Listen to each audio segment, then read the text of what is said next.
If you're seeing an itch.io error request and the app or website is not working properly, don't worry, because in this video, I'll walk you through a few simple fixes that can help you get back in quickly. Whether itch.io is having a server issue, your app is frozen, or your browser has bad cache data, these steps can make a big difference. And before we jump in, if this tutorial helps, please hit like and subscribe for more quick tech fixes just like this. First, let's check whether the problem is actually on itch.io's side.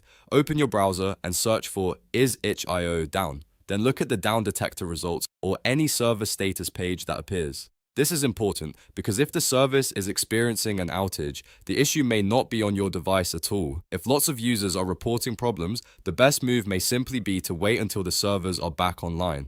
Now, if the website is working but the app itself is completely unresponsive, there's still a workaround for games you've already downloaded. Open your game library inside the itch.io app, then right-click the game you want to play. Choose Open Folder in Explorer, if you're on Windows, or the equivalent folder option on your system. Once the folder opens, look for the game executable file, usually in .exe on Windows or in .app on Mac, and run it directly. This can let you launch the game even if the app is acting up. If you're using itch.io in a web browser, another very effective fix is clearing your browser cookies and cache. Go into your browser settings and find the section for cookies and site data, or clear browsing data. Make sure to remove cookies and cached files for itch.io. After that, log out of your account, restart your browser completely, and then log back in.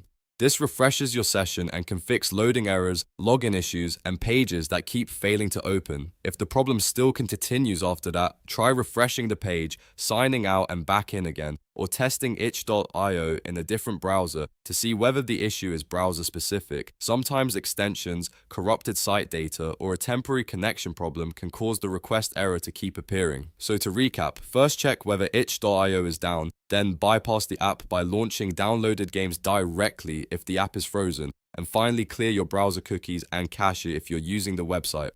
These steps solve a lot of common itch.io request errors without needing anything complicated. If this video helped you out, please give it a like, subscribe for more tutorials, and I'll see you in the next one.